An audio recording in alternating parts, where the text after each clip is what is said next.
آج کے دن یعنی 27 اگست 1896 عیسوی کو اینگلو زنجباری جنگ ہوئی۔ اینگلو زنجباری جنگ سلطنت زنجبار اور سلطنت برطانیہ کے درمیان ہونے والی ایک جنگ تھی۔ سلطنت زنجبار مجموعہ الجزائر زنجبار پر مشتمل ایک ریاست تھی۔ موجودہ تنزانیہ کا مشرقی ساحل اس سلطنت میں شامل تھا۔ جنگ کی فوری وجہ برطانیہ کے حامی سلطان حماد بن تھیونی کی اچانک موت اور اس کے نتیجے میں سلطان خالد بن برگاش کی جانشینی تھی۔ برطانوی حکام نے حمود بن محمد کو ترجیح دی جو برطانوی مفادات کے زیادہ سازگار سلطان کی حیثیت سے تھا۔ 1886 عیسوی میں دستخط شدہ معاہدے کے مطابق سلطانی سے الحاق کی ایک شرط یہ تھی کہ امیدوار برطانوی کونسل کی اجازت حاصل کرے گا، اور خالد نے اس شرط کو پورا نہیں کیا تھا۔ انگریزوں نے خالد کو الٹیمیٹم بھیجا کہ وہ اپنی افواج کو نیچے کھڑے ہو کر محل چھوڑنے کا حکم دے۔ اس کے جواب میں خالد نے اپنے محل کے محافظوں کو بلایا اور خود کو محل کے اندر روک دیا، جس کے نتیجے میں برطانوی افواج نے ہیری روسن کی قیادت میں محل پر حملہ کر دیا اور 38 منٹ میں زنجباری افواج نے ہتھیار ڈال دیے۔ یہ جنگ صرف 38 منٹ جاری رہی، جو سب سے کم ترین دنیا کی جنگ مانی جاتی ہے۔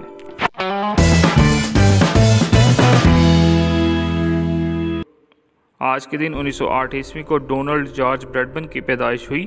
ڈونلڈ جارج بریڈمن المعروف ڈان بریڈمن آسٹریلیا سے تعلق رکھنے والے ایک کرکٹر تھے جنہیں کرکٹ کی تاریخ کا عظیم ترین کھلاڑی مانا جاتا ہے۔ ڈان بریڈمن کرکٹ کی تاریخ کے مشہور ترین کھلاڑیوں میں سے ایک تھے۔ ان کی بلے بازی کا اوسط 99.94 تھا، جسے کسی بھی بڑے کھیل میں اعداد و شمار کے لحاظ سے عظیم ترین کارکردگی سمجھ جاتا ہے۔ ان کا تقابل اس سے کیا جا سکتا ہے کہ ٹیسٹ کرکٹ میں ان کی بلے بازی کے اوسط میں ان کا کوئی دور تک مد مقابل دکھائی نہیں دیتا۔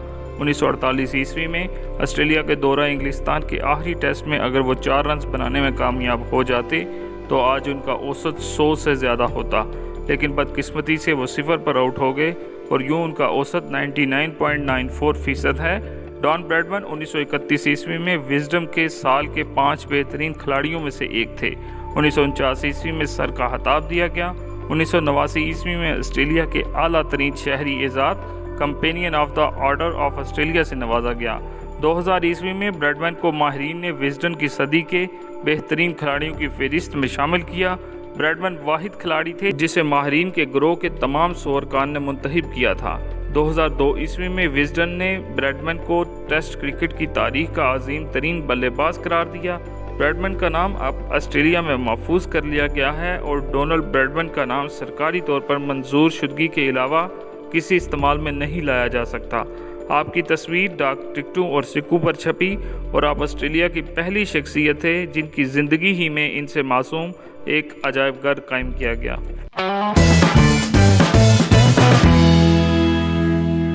آج کے دن 1979 عیسوی کو لارڈ ماؤنٹ بیٹن کا انتقال ہوا۔ ماؤنٹ بیٹن برطانوی رائل نیوی افیسر اور اسٹیٹمنٹ تھا جو پرنس فلپ کا چچا تھا۔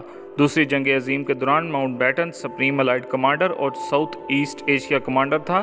1947 عیسوی میں ہندوستان کا آخری وائسرائے مقرر ہوا۔ اس خطے میں اس کے تجربے اور خاص طور پر اس وقت ان کی سمجھے جانے والی مزدوروں کی ہمدردیوں کے نتیجے میں شاہ جارج ششم نے ماؤنٹ بیٹن کو وائسرائے ہندوستان مقرر کیا۔ ماؤنٹ بیٹن کی ہدایت یہ تھی کہ 30 جون 1948 عیسوی کے بعد اقتدار کی منتقلی کے نتیجے میں تقسیم ہند سے بچیں اور متحدہ ہندوستان کو محفوظ رکھیں، لیکن اس کے پہنچنے کے فوراً بعد ہی ماؤنٹ بیٹن نے یہ نتیجہ اخذ کیا کہ ہندوستان کو آزادی دینے سے پہلے 1 سال بھی انتظار کرنا مشکل ہے۔ ماؤنٹ بیٹن نے فیصلہ کیا کہ 1947 عیسوی میں ہی آزادی منظم انداز میں منتقلی کا واحد راستہ تھا۔ ماؤنٹ بیٹن کانگریس کے رہنما جواہر لال نہرو اور ملک کے لیے ان کے لبرل نقطہ نظر کو پسند کرتے تھے، لیکن ماؤنٹ بیٹن نے مسلم رہنما محمد علی جناح کے بارے میں کچھ مختلف محسوس کیا۔ لیکن ماؤنٹ بیٹن ان کی طاقت سے آگاہ تھا اور کہتا تھا کہ اگر یہ کہا جا سکتا ہے کہ 1947 عیسوی میں کسی بھی شخص نے ہندوستان کے مستقبل کو اپنی ہتھیلی میں تھام لیا تھا تو وہ شخص محمد علی جناح تھا۔ اپریل 1947 عیسوی کو جناح سے اپنی ملاقات کے دوران ماؤنٹ بیٹن نے پنجاب اور بنگال کی محلوط ریاستوں کو تقسیم کرنے کے مشکل کام کا حوالہ دیتے ہوئے متحدہ ہندوستان کے لیے جناح کو راضی کرنے کی کوشش کی، لیکن مسلمان رہنماؤں نے پاکستان کے نام سے ایک الگ مسلم ریاست کا قیام کیا۔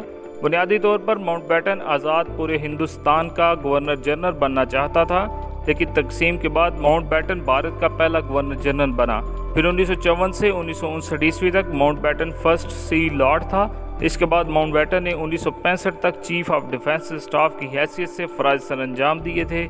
ماؤنٹ بیٹن کو 27 اگست 1989 عیسوی میں آئرش علیحدگی پسندوں نے ایک حملے میں قتل کر دیا تھا جب وہ آئرلینڈ کے ساحلی علاقے میں اپنی کشتی پر مچھلی کے شکار کے لیے نکلا تھا۔